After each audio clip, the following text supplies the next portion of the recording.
Welcome into the Toyota Lounge for the DNVR Avalanche Podcast, powered by your Front Range Toyota dealerships. Well, the Avs are not playing hockey anymore. There are 4 teams that are playing hockey still. Let me ask you guys a question that might be a little bit loaded. Are all 4 teams left in the playoffs better than the Colorado Avalanche? Good question. Yes. All 4. I think at least 3 of them are. Okay. Yeah, I agree. I take it back. 3. I think 3 have been more consistent. Yeah. It's a consistency thing, by the way. The 4th one, I mean, I think we all know who the 4th To be clear, the 3 are Dallas, New York, and Florida. Yeah. Yes. Okay. We're good.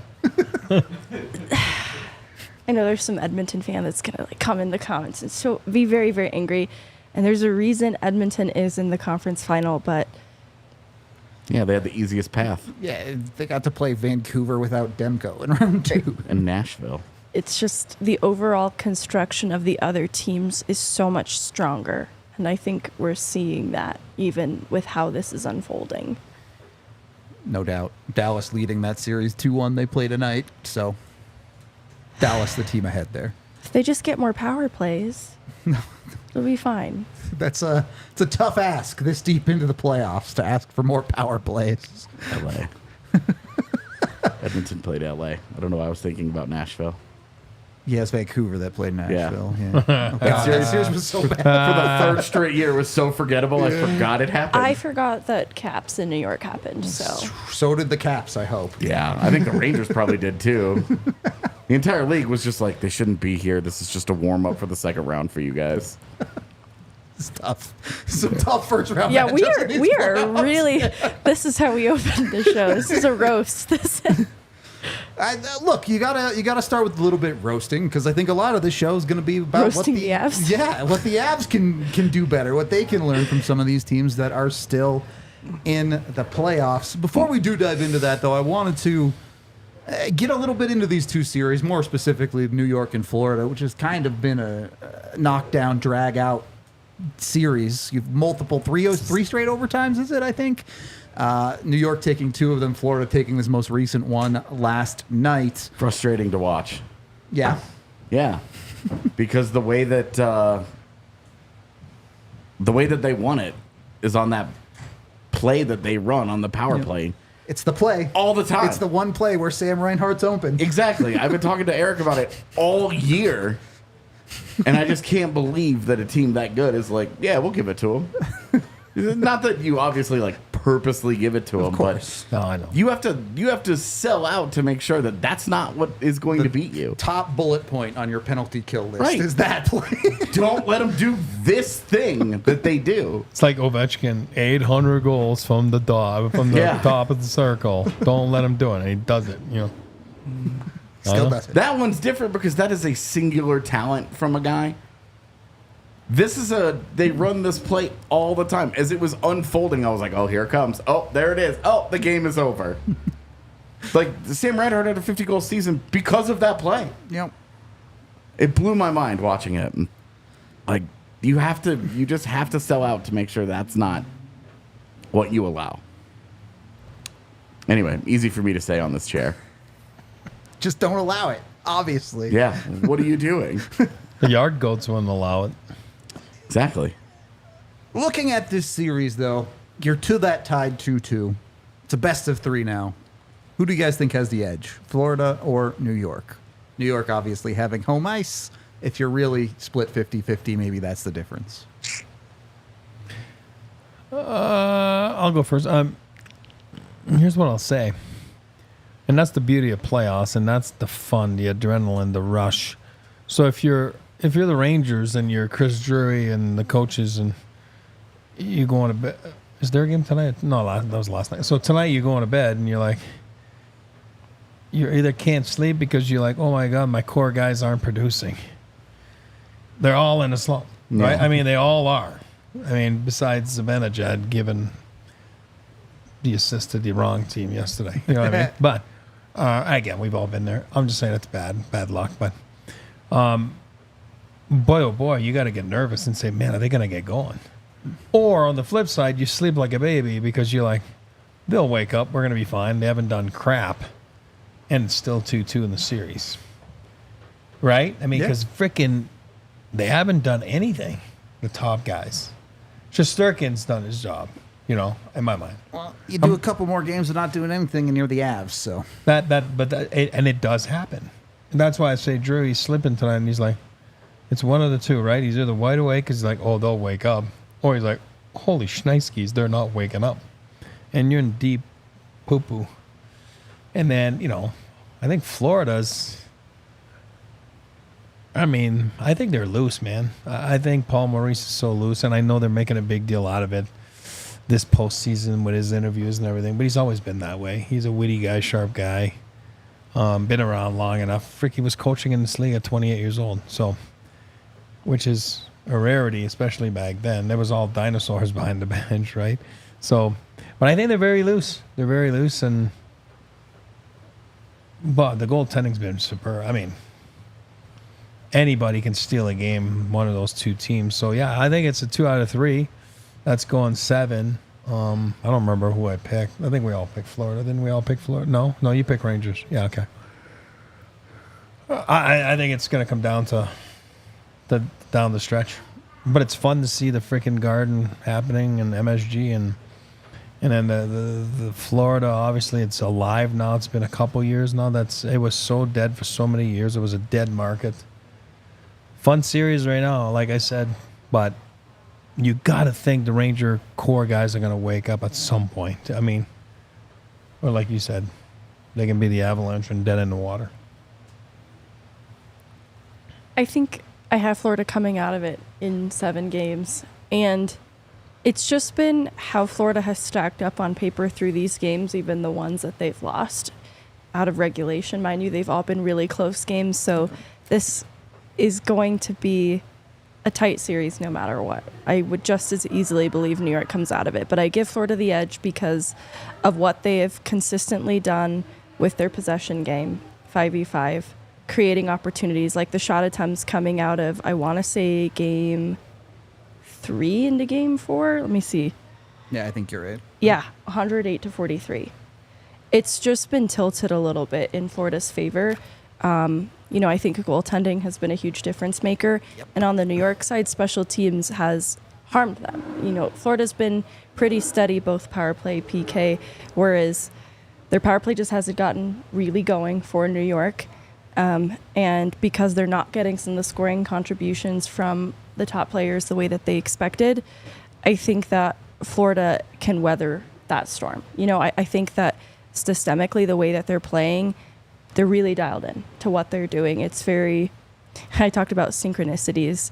They're very in sync with one another. And I think that overall, both two well-constructed teams, I still favor Florida's defense. I think it was something you called out in the preview as well, but I think Trouba has struggled for New York defensively, and that's a top guy that they need to be going. And so I think that has harmed kind of the overall. I still think New York defensively is a sound team. It's something I shouted them out in the roundtable piece too, that there is a common thread between these teams, whether it be the overall depth that they bring to the table or the team defense that they bring to the table. Two great teams, New York and Florida, but I just give Florida the slight edge with a couple of those things I mentioned.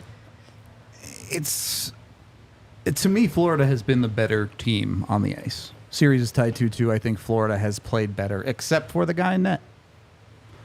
Right now, Igor Shesterkin is outplaying Sergei Bobrovsky in this series, in my opinion. Obviously, Florida gets it over the line last night, but to me, unless Igor can keep it up, and maybe he can, I'm not saying he can't, but New York absolutely needs Igor to keep it up to win this series. Whereas if Florida gets Bob to play a little bit better, I don't know how they lose. Yeah, so. Igor's been great this postseason. Yeah, absolutely. So, we're 6 weeks into him keeping it up. Yep. And he's their obvious Conn Smythe guy right now. So, not a complicated conversation. Yeah, it really, for the Rangers, it's Igor just continues. Yep. Well, like Kreider, he got that 3-goal game, then he hasn't. And all 3 goals were the most Chris Kreider thing you've ever seen in your life. Yeah.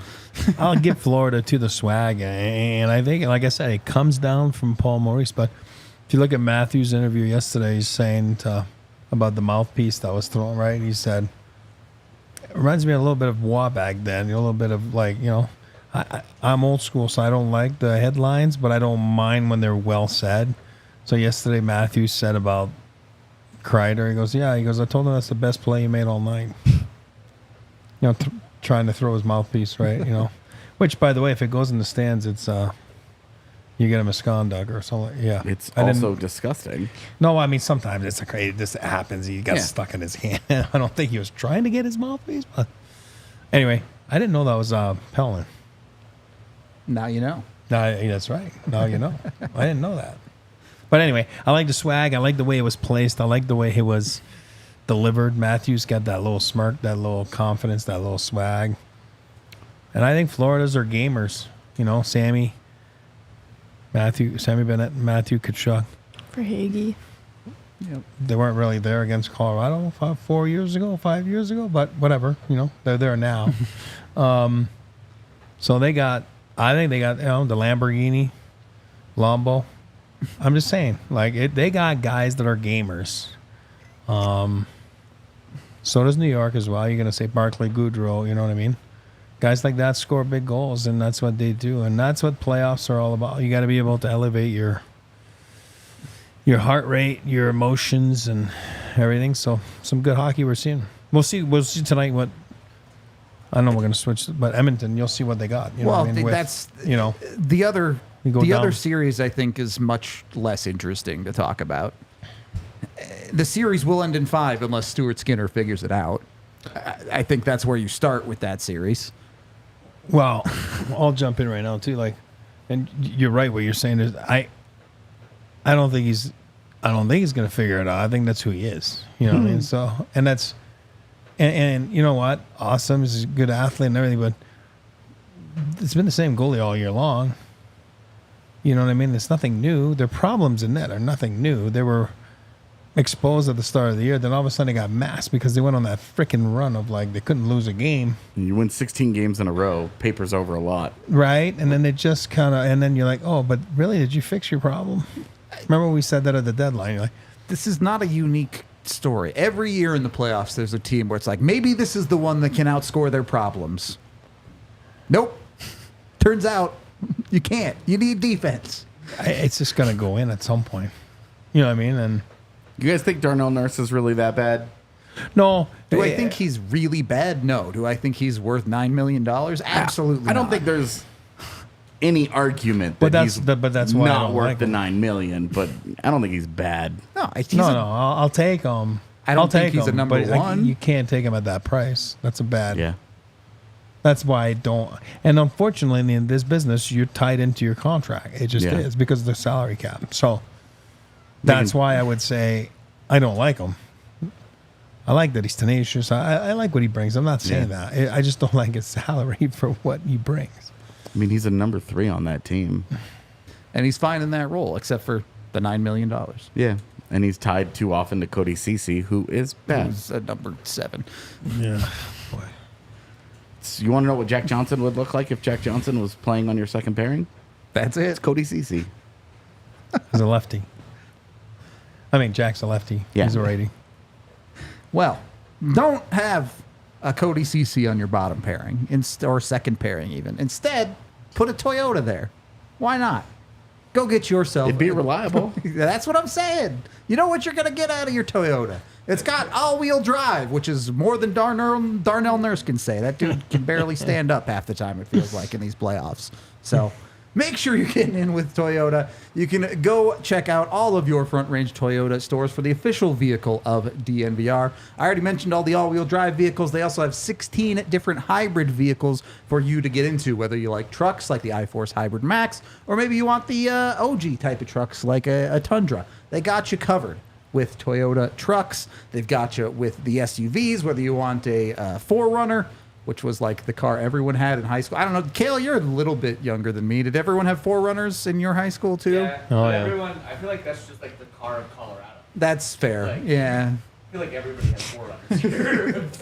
Just the Colorado car. You heard it here first. Go get your Toyota 4Runner today at your local Front Range Toyota dealerships, including Corwin Toyota in Boulder, AutoNation Toyota in Arapahoe and Centennial, Groove Toyota in Littleton, Mountain Toyota, States Toyota in Denver, Stevenson Toyota East in Aurora, Stevenson Toyota West in Lakewood. They're the official vehicle of the Colorado Avalanche and the official vehicle of DNVR. And once you're in your Toyota, hanging out, vibing, get yourself on a little road trip down to Circa Resorts and Casinos in Vegas. Go have a great time at Circa. Go experience Stadium Swim. You can chill in the summer, go dive into the pool a little bit, watch the 90-foot television with the NHL draft going on while we're out there hanging out, vibing for the NHL draft in the Sphere. Also, just get tickets and come visit the Sphere because it's going to be an awesome draft and everything's going to be dope. So go check that out. Go do it with Circa. When you stay in Vegas for any reason, go to circasports.com and use code DNVR20 to get 20% off your stay with Circa and experience all the goodness Circa has to offer. Second period of the DNVR Avalanche podcast. Anything else we want to touch on the Edmonton-Dallas series? I know we didn't really get too far into it, but I think you see an out of this world performance tonight by McDavid. And that's looks what really Edmonton locked in. needs, right? I think he's locked in. He was answering questions yesterday about Nurse especially, and Yeah. I thought it was awesome. And he's really not that guy usually, So I don't know. Again, that'd be fun as a hockey fan. You want to make sure that it's 2-2 after tonight, not 3-1. He's their Conn Smythe guy. Oh yeah, I don't think it's all that close on that side. Yeah. he's the Sorry, guy. Leon. All right, let's widen out, take a bigger Avalanche colored lens here. And we talked about this in our roundtable today, by the way. If you're a diehard, go check it out. Go take a look at a bunch of questions about the playoffs and the Avs offseason that we answered. For Colorado, looking at 4 teams, what is the number one thing you think the Avs can take away from these teams and do better?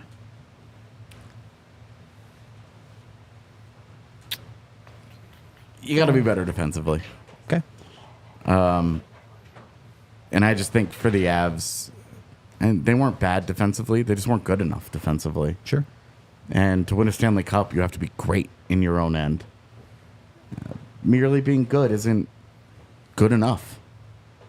And their top pairing didn't play as well as we've seen in the past. So I just think Part of that is those guys just will play better. Like Yeah. there's a reality there where you're tied to those 2 guys. You also saw, especially as the playoffs went on, Sean Walker on your bottom pairing struggled. Yeah, and Jack Johnson shouldn't be on an NHL team. So like you have what I kind of wrote about in the roundtable about this specifically is that bottom pairing kind of illustrated the struggle of building out that depth because Jack Johnson kind of fits their needs but doesn't fit their style, and Sean Walker fits their style but not really their needs. And so you had 2 guys that were kind of a little bit of miscast, mashed together, and they just weren't very good. So, and Gerard Manson, their lows were really low, and their highs just weren't quite high enough. But that bottom pairing was bad. And individually they were bad. Together they were bad.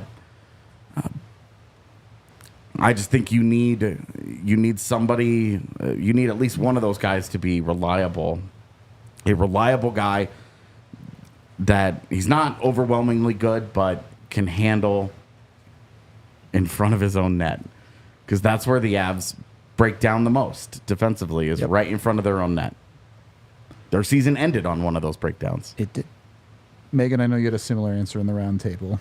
Yeah, and it's the totality in the construction of the decor, right? It's not calling out Taves and Makar, who are still the toppiest of top end. Yep. But 1 through 6, that's where the complete picture isn't strong enough. Because it's not even, you look at the second pair of Manson Gerard, that's also not bad. And that's where I think it needs retooling, though, is because you look at 1 through 4 in Dallas, and they were better defensively coming out of the first round. You could see that in the results, that their top 4 on D produced defensively. They were just so sound. That is where I think you look at like 2 through 6 in Colorado, that's where there's question marks. And that's not to say like in Dallas, the bottom of their deep pairs, there weren't question marks either. But 1 through 4 was so good defensively. I think it helped the overall, because so much of what Dallas did so well was their lane management and not allowing things like, I'm imagining Connor McDavid like in Red Rover, just one guy being sent over into a chain of people and it being incredibly hard to penetrate, because that was the case for Colorado's top stars with how well Dallas worked together to defend. Yep. I look at the top 4 on their back end, kind of leading the charge with some of that, but then the overall team defense too, being a part of that. And I just think that we talked about this a little bit in, should Manson or Girard be players that they consider moving on from? And it's not that I'm so quick to part ways with either of those players because they are second pair defensemen around the league. It's just the complete picture. Like, they sacrificed too much in what was allowed on the third pair, and the stylistic fit didn't make sense. What Jack Johnson is on that third pair didn't make sense with what Sean Walker is.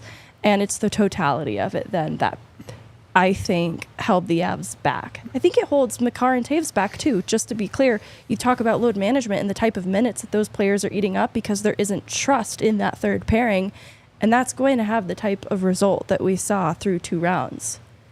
I love your topic, and I want to drill down onto it a little bit more. Specifically, Josh Manson and then the bottom pairing.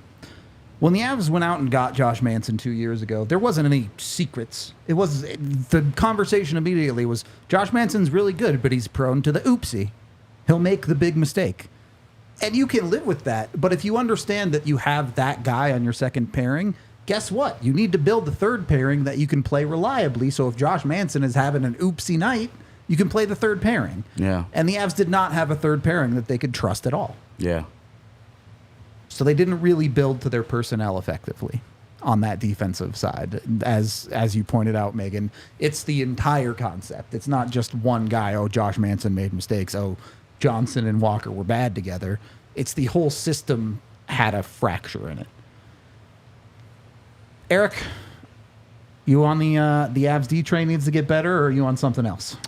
No, what I'm trying to see, if your question was compared to those 4 teams, right? You know, Rangers won the President's Trophy. There's a reason for that. They were the most consistent team. They were, you know what I mean, like all year long. Florida, you have that strong start, then they had that dip a little bit. But when you build a cushion like that, kind of like the Avs did, you can falter a little bit, and it might cost you home ice like you saw the Avs. Edmonton is just an anomaly. It's not normal, to lose 20 games and win 20 games. I mean, it just wasn't. You don't see that. It's not normal. So what I'll say is, and you're going to throw daggers at me for it, but I don't think the Avs are that bad. They were that bad. I think that no, they're top 8 No, team. that's what I'm saying. No, I'm not saying it's negative. I'm saying compared to the Final Four. You know what I mean? I think if they had stronger goaltending, because they didn't give up that much, they would be in the Final Four. I'm going to do the opposite of throw daggers, because this is what I said in the round table. Oh, okay. I didn't read it. No, but you know me. No, I was know, driving. I didn't read it. So when I say dagger, I'm just saying and I'm not trying to get on Georgiev's case. I think it's an average goalie at best, So, but if the Avs had that, and again, what's Mr. Sturkin make? 8?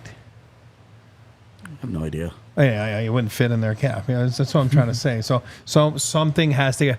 What I'm saying is, you're gonna give chances. You're gonna make mistakes. But usually the guys that are nominated for the Vezina Trophy are the ones that clean up that mess. So it's a little bit masked. So the New York Rangers, it's not like they had an unbelievable year where they didn't give up anything. It was cleaned up by one of the best goalies in the league. And I know he had his ups and downs too. And then all of a sudden Quick came in and he went on a freaking 10-game run, didn't lose a game. And, goaltending can cure a lot of things. It can. Avs that average goaltending at best all year long. You know what I mean? So it's like, it didn't cure anything. it really didn't cure anything. It exposed it. You know what I mean? And that's for me, that's the reality. It's really easy for me too. And again, there are loads of other problems the Avalanche have. Their lack of ability to produce offense in the Dallas series cost them dearly. Yep. But look at the goalies still in the league. You have Shesterkin, who's at a 9. I don't know. Last night probably changed it, but was at a 9.25 before last night. Ottinger's at a 9.23. Stuart Skinner's at an 8.90 something, and that's why none of us believe in Edmonton. And Bob is at, it was a 9.05 and has now gone up. Georgiev finished the playoffs at an 8.97. That was that one bet. Okay, take away the first game.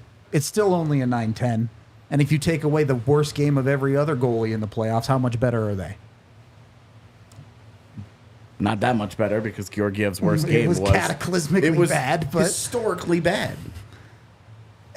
But to reinforce my point, 4 of the 6 games against Dallas, sub 900. It's the problem when you just look at the box score, though, because I get it. The defense was bad too. Well, there were a couple of games where it was like, I don't want to fight about this, dude. I'm not making the argument that Georgiev was terrible, because I don't think he was. But I do think if he could make one more save, a couple of those games might have been a different conversation. He's certainly not a strength of their team. How's that? That's it. Yep. And to me, I'm not going to say it's a solvable issue, because I don't know that there's really any great goaltenders out there available this offseason or anything. That they can afford. Sure. But There you go. that's something that you can at least look at in the future one way or another. Whereas, you know what? If your top players fail to produce in a series, then you're going down with that ship. It's just the reality of the Colorado Avalanche. If McKinnon, Mikko, and Makar struggle to produce, then you lose. You can't fix that. You just hope that they play to their ability next time. You got McDavid, Draisaitl, and Boschbaum right now, and they can't figure out because of what? Average goaltending at best. You still need good goaltending in this league. You need it. You need good. I don't care if you like Hayden Hill or not. Last year, he was freaking good. He was great. Yep. Like, you know what I mean? So good goaltending's not. You need good to great goaltending. You know, average. You're seeing what you're seeing right now with Skinner. It's the same thing. And those, like, don't get me wrong. The goaltending and the defense are intrinsically tied together. Sure. Those two things raise and lower each other up. So, improving one almost certainly improves the other. It does. That's the big takeaway for why the Avs are sitting at home, and at least 3 of these 4 teams are still in the playoffs. I don't know. I don't want to make too much of it either, because Also, don't have your Norris Trophy finalist defenseman just ghost the middle of your series. yeah, Don't have Nathan McKinnon and Mikko. Yeah. Don't have Mikko Rantanen. and Have more awful games than great ones in your postseason. totally valid. Like, You need better out of those, but you look at that problem and you go, they just have to play better. You can't fix that. yeah, It feels like there's a couple things at play. One, that's a battle of will, because every team has its star players that are faced with a similar challenge, and in Stanley Cup playoff games, they're so tight that everybody has to overcome a little bit of that adversity, right? The chances are going to be harder to come by. That's true for everybody's top stars.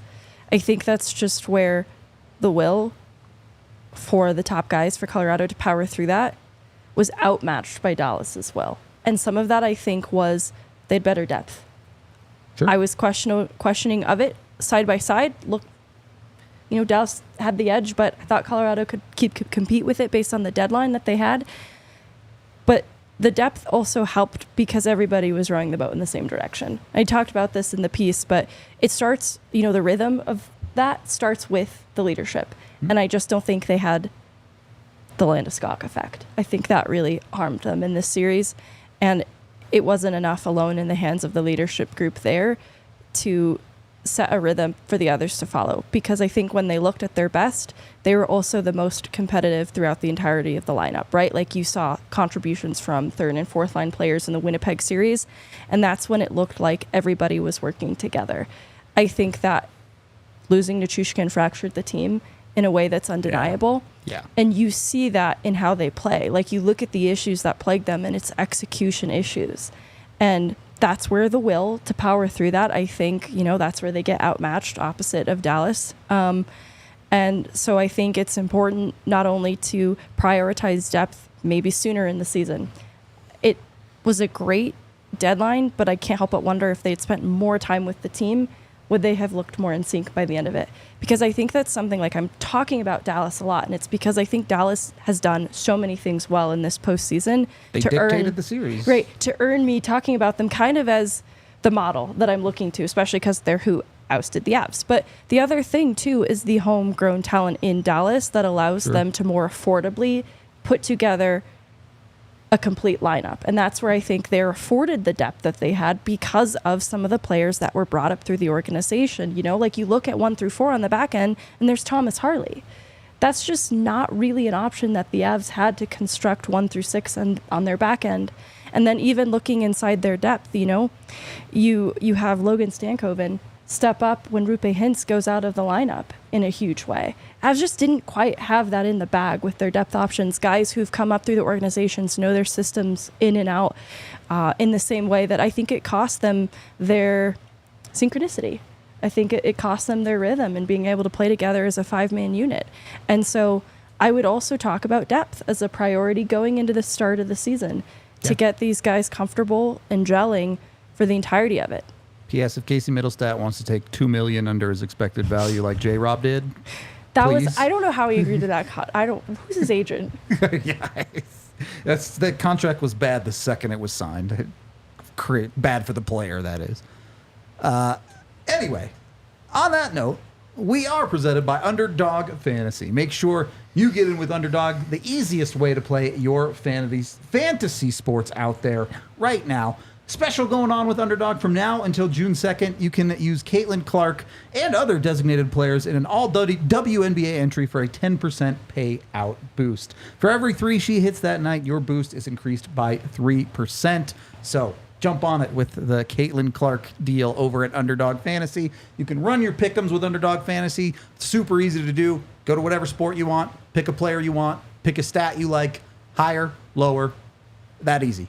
Pick 5 of those, put them together. You got a pick 'em sheet that could win you like up to 50 times your money if you go for the super high risk stuff. If you're a normal person that picks things that might actually work out, maybe it's more like 8 times, but still, you can do it with Underdog Fantasy. Of course, they also have classic fantasy drafts and other options too when it comes to Underdog. So get with them, play their pick'ems, pick your player, pick higher or lower. Sign up today with promo code DNVR to claim your special pick plus a first-time deposit offer of $250 in bonus cash. That's Underdog Fantasy code DNVR. Scan that QR code on screen to get the app today, or click the link down in the description.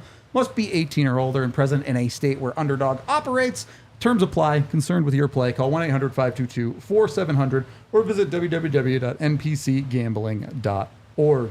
And once you've got your Underdog pick 'em in, maybe you want to actually go see a game. Go get in with it with Game Time. Doesn't even have to be sports. They've got concert tickets. They've got theater tickets. You name it, you can get into events with Game Time. And with code DNVR at sign up, you get $20 off your first purchase. I ain't one to tell you what to do with that $20, but a $20 off is essentially a free Colorado Rockies ticket. You can essentially go to a Rockies game for $0 at that point with Game Time. So get in with them. Go enjoy Coors Field. Go enjoy whatever building you might want to go to. It's not even just Colorado. They're available around the country if you want to get into just about anything. And they'll guarantee you the best price out there, whether it be their section selector, their last minute deals, or if you find a ticket cheaper somewhere else, they'll even reimburse your account 110% of the price. So get with Game Time today. Make sure you use that DNVR code to get your $20 off and join over 15 million people that use Game Time to get their tickets. Third period of the DNVR Avalanche Podcast. So we all agree the defensive side of the puck, whether that be defense or goaltending, needs improvement for Colorado to be one of these Final Four teams. You also need, I mean, we don't like talking about it just because it sucks, dude. It does, but it's also a reality of human beings. Yeah, you also lose Val Nichushkin. Okay, thank you. The game, the way, like the Game 4 fiasco, the way that it all played out is a free game for them in the postseason. Mm-hmm. Like that was by far the worst game of the series. Not even close. Yeah, and the rest of the games in the series were actually pretty close. Yep.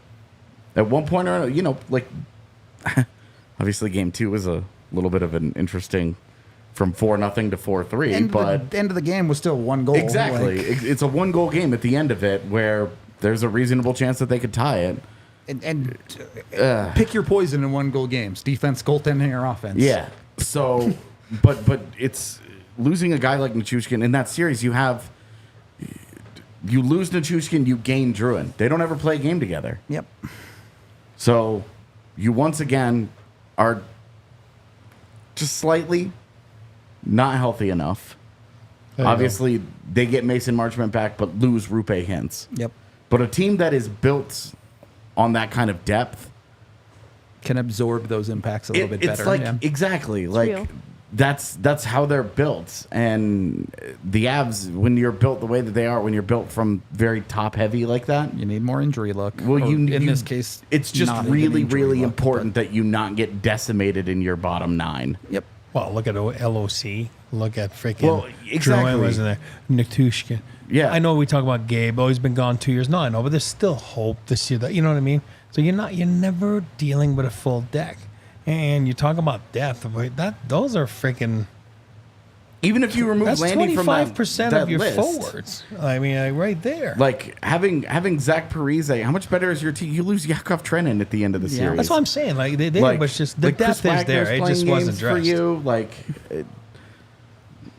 it's just that all those guys become that much more important when you lose them. Taves gets sick. Yeah, and Taves is just sick, randomly misses Game 4. Like we're talking about defense and stuff, but Val Nichushkin is your best two-way forward. Well, he's your unicorn. He's the guy that's different. He's different than everybody else, and he's one of the few in the league. Right? I mean, who's there? Who else is out there? Like Zach Hyman and him? That score goals that are big? I don't even care about his on-ice play. The emotional impact of the way it played out. Put it all together. of course. Destroyed the Avalanche in that game. For Game 4, certainly, but then you saw them respond in Game 5, Game 6. They played good games. Yeah. But you're talking about like Val Nichushkin's just on ice importance to them was enormous. And Jonathan Drouin played 2 pretty good games, and then he wasn't very good in Game 6. Yep.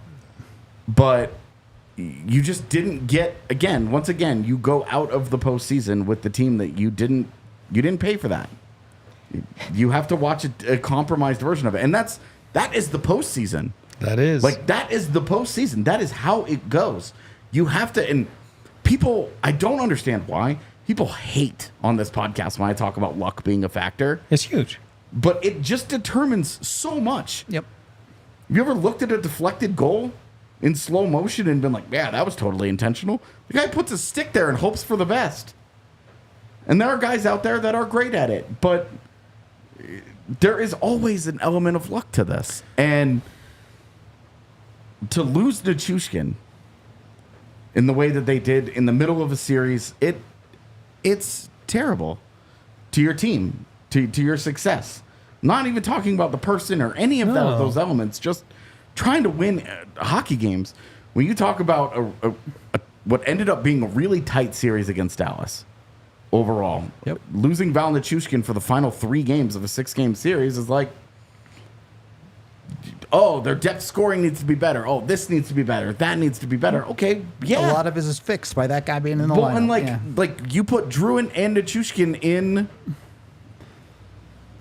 Yep. In the same game, suddenly your just third once. and fourth lines look pretty good. Do they even win one more game in that series? Does it go to 7? Do they get one extra goal at the end of game 7? Like, who knows? You have no idea.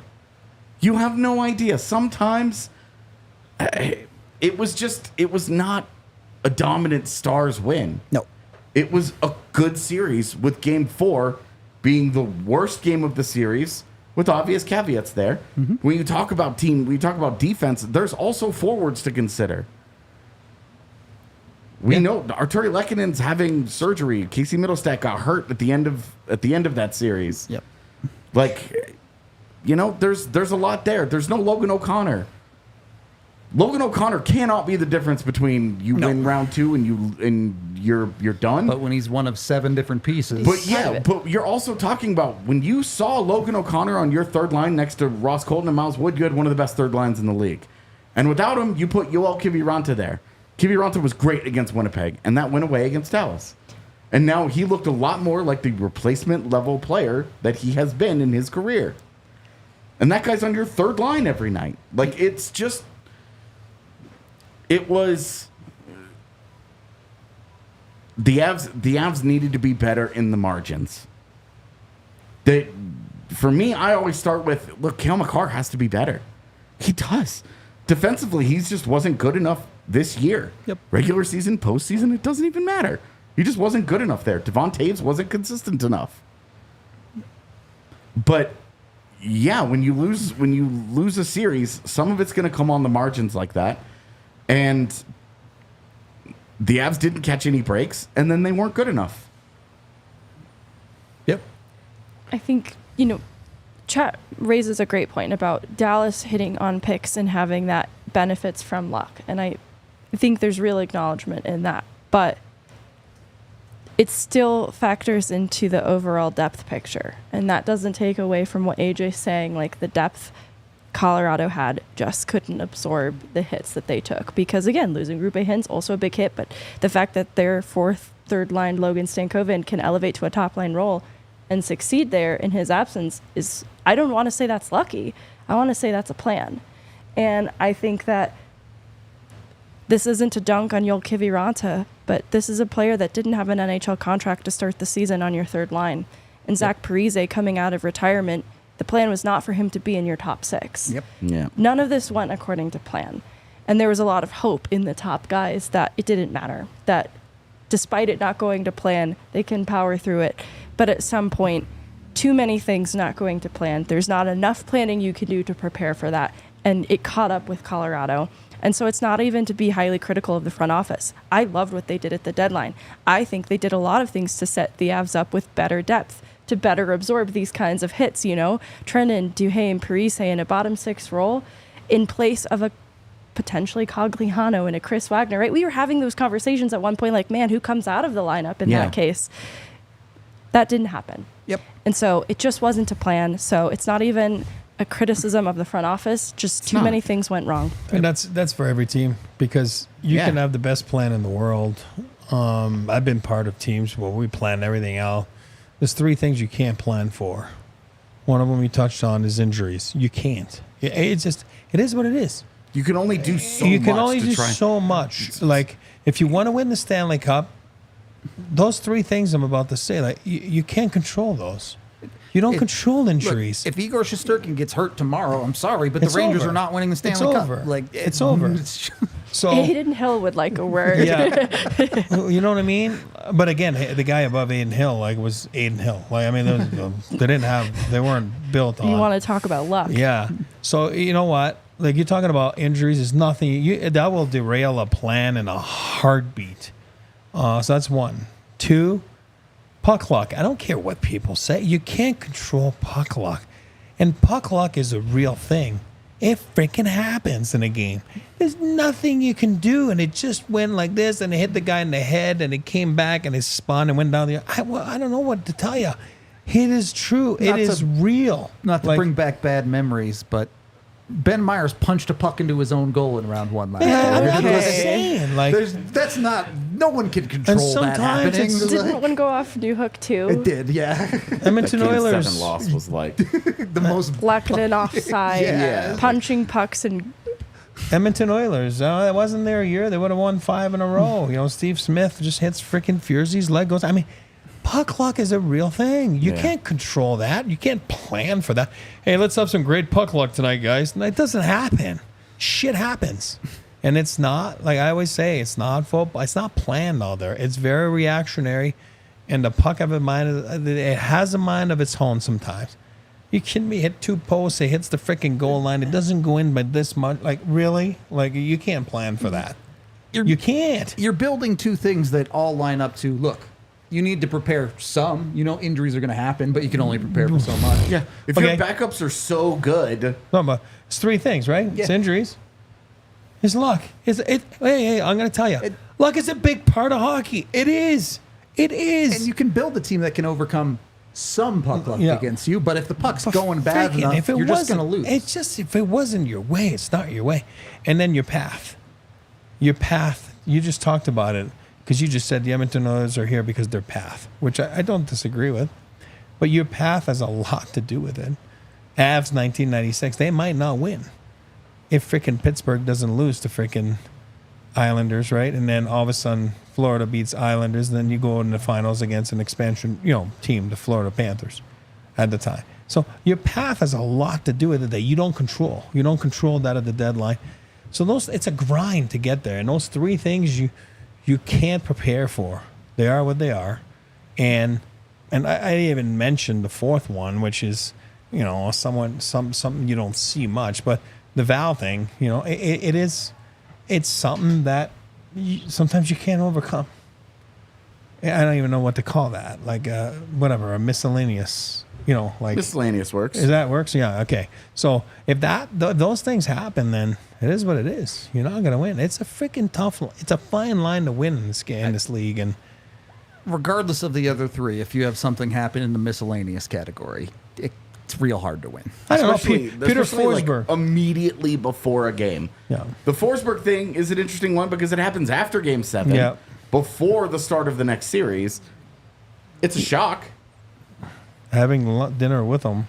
Yeah, like it's a shock, but there's also a day or 2.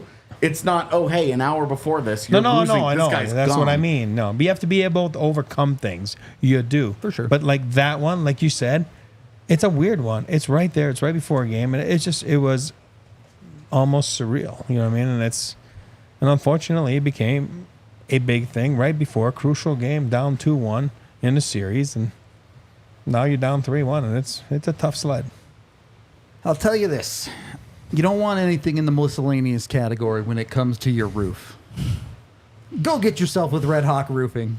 Get yourself checked out. They'll give you a free inspection when you get them at redhawkroofing.com. They'll come out. They'll take pictures of your roof. They'll make sure everything's all good. Or, the reality is a lot of the times there'll be some issues up there. I know firsthand. I had a guy come out and look at our roof, and it was like, yep, there's a ton of hail damage up there. Turns out Thanks, fella. hail's bad for stuff. I know, hard to believe. But they'll come out, they'll give you that inspection with pictures, they'll show you what's going on, whatever it might be, and then you can make your own decisions on what you want to do with that roof. And even if something terrible does happen, Red Hawk is available 24/7, so you can get a hold of them in the middle of the night if something crazy does happen. They're also a local Colorado company, so get with them. Help support local like us here at DNVR. Shaking them off. He's yawning. I know. Just giving you something, because he needs a roof over his head when he yawns. Make sure you sleep tight at night when your roof perfectly sound with Red Hawk Roofing. Again, redhawkroofing.com. Go check those guys out today. And, of course, when you do have that roof all fixed up, you're sitting back and relaxing, make sure you get the official craft beer of DNVR with Breckenridge Brewery.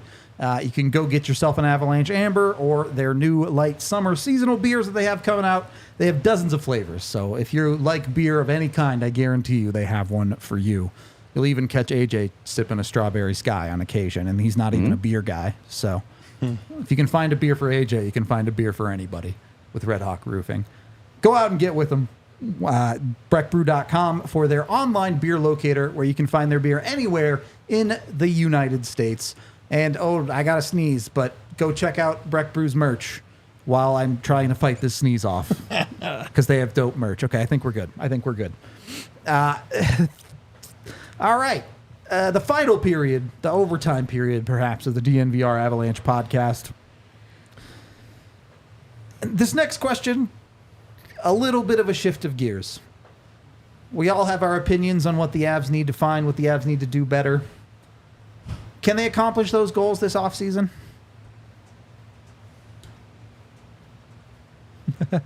I honestly have no idea, man. They're just. They're in limbo. It's really easy for me to sit here and say spend the money, but it's like you have no idea what happens. You get to Val's reinstatement. Does he get reinstated? Does he not? Can he be terminated? Can he not? It's okay. Now he's out of the program. Can they terminate his contract then? Like, what the hell do they do? And you have no idea what you're getting with Gabe Landeskog. You could feel as good as you want about his progress so far. He always had no setbacks. Okay. Well, 3 months is a lot of time for him to potentially have a setback. Yeah. And that's $7 million. This is not $2 million in flux. It's 13, right? Yeah, it's 13 with the uncertainty of Nichushkin. So I honestly just don't know. It's really easy for me to sit here and say spend the money. It's what I would do. I mean, how hard is it to nudge, wink, wink Gabe and say, you know what? You need to get set back about 4 months. I don't know, man. You go 7 years without playing now. Yeah. To me, it blows me away that this seems to be other teams seem to be able to navigate some of this. Yeah, that's what I'm saying. We watch Vegas do it every year. Well, and you watched Edmonton. You remember a couple years ago, Edmonton, they were like, oh, Mike Smith isn't the answer in goal. So he's gone forever. Oh, Mike Smith is retired. He can never play. He's not healthy enough to play again. He played every game of that series. That was crazy. The interview after getting eliminated from that series, they're like, I don't know if Mike Smith will ever play again. He's too hurt. It's like, what? He just played in conference finals. It was insane. Blue Island. Like, Robadiah. did we ever find out what the hell happened to Robin Leonard? Nope. Like, he just. That snake farm really messed him up. Yeah, right. Like, we found out all kinds of weird stuff about his life. But, like, he's just been sitting on their LTIR for a while now. And it's just like, is he actually hurt? Or did they just, like... Back in the day, we used to call it Robida Island. Yeah. Because Stefan Robida was the one that Toronto was the first one to really do this with. They bashed him to nowhere land. Yeah, so I guess it's impossible to answer that question without considering the $13 million cloud hanging over everybody's head. If they have the $13 million to spend, yeah. Yes, they can. P.S. If you want to see how all those possible scenarios play out, I posted a video about the Avs cap situation. Which you should go and watch.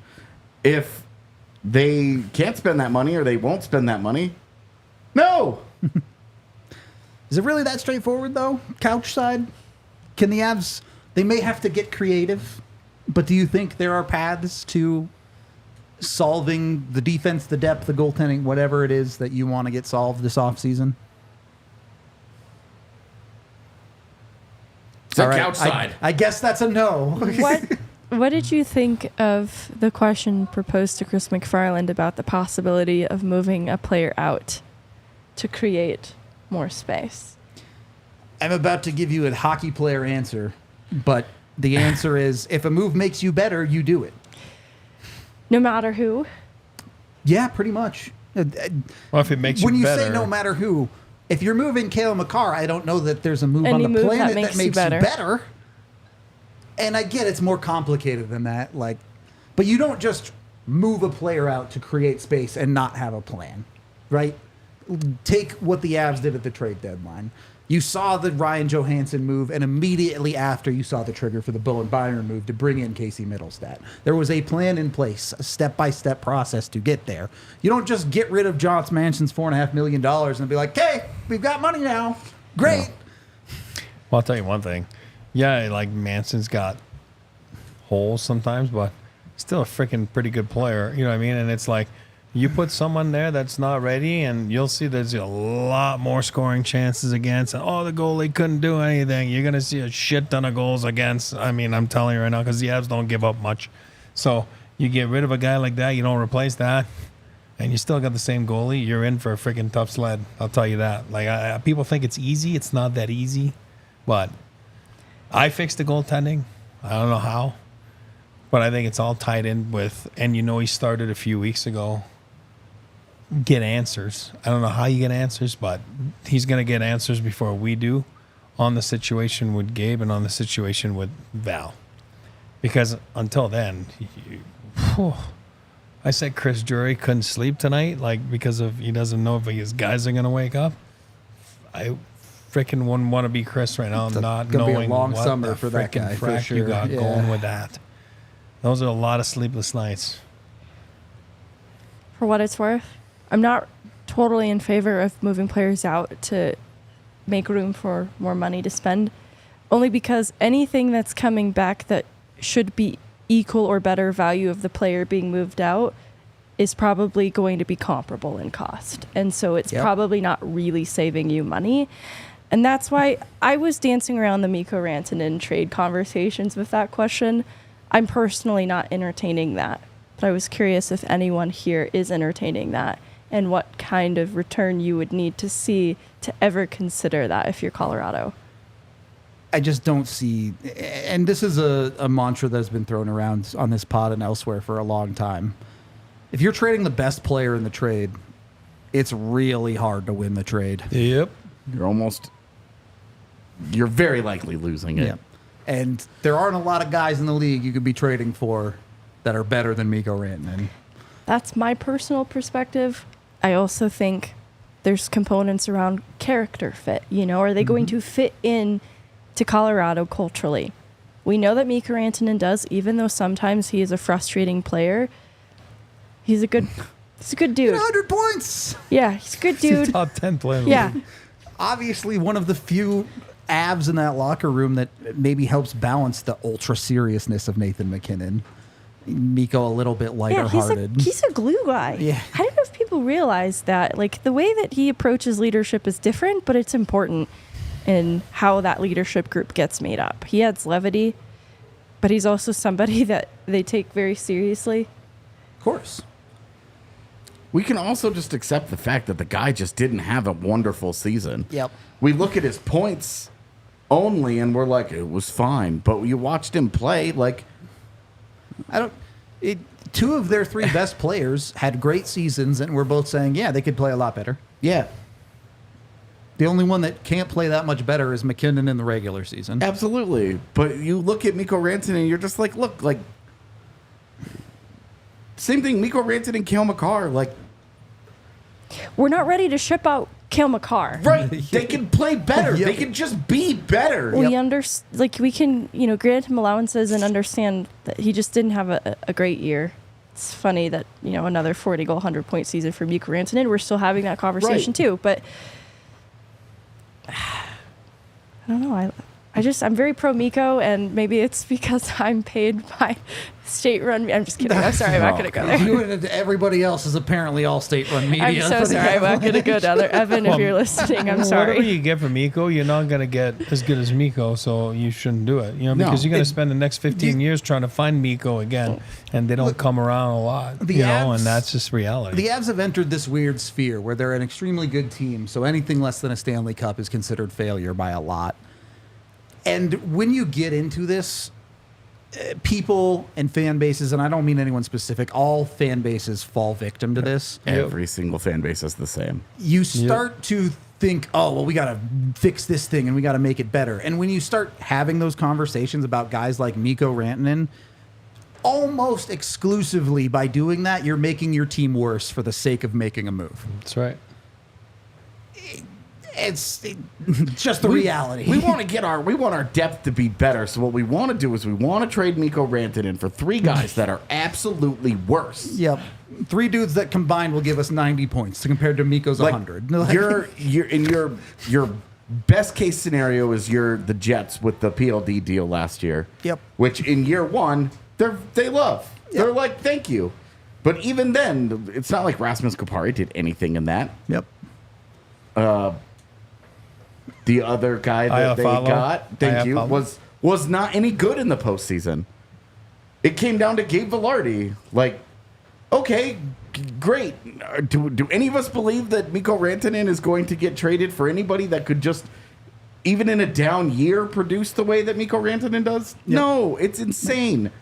And a team is not going to be like, yes, why, yes, we will give up three cost-controlled young players who can all make a high impact in your top 9 over the next 5 years. One guy. For the privilege of paying this guy $12 million. Who's lining up to do that? P.S. If you know someone, go tell Chris McFarland. Like, your best, it's like, oh, hey, we'll give you first-round picks. Great. You're not going to use those. You're not going to select the picks. You're going to trade them for something. And what you trade them for, you're hoping Makes up for what Mikko is as good as here Mikko for. Yeah, Rantanen. exactly. Like, it's just, he's too good. And he doesn't have the Mitch Marner problem. Correct. If there was something like that going on, yeah, there's not. We'll leave it there. We do have to wrap up today's show. We appreciate all y'all hanging out. We still got 2 more shows coming your way this week. I don't know. We might look into free agency a little bit. We might save that for next week. I don't know. Keep your eyes peeled for all of that. Go check out all of our other content on the DNVR.com. We appreciate y'all, and we'll be back tomorrow. We all silly like the mayor.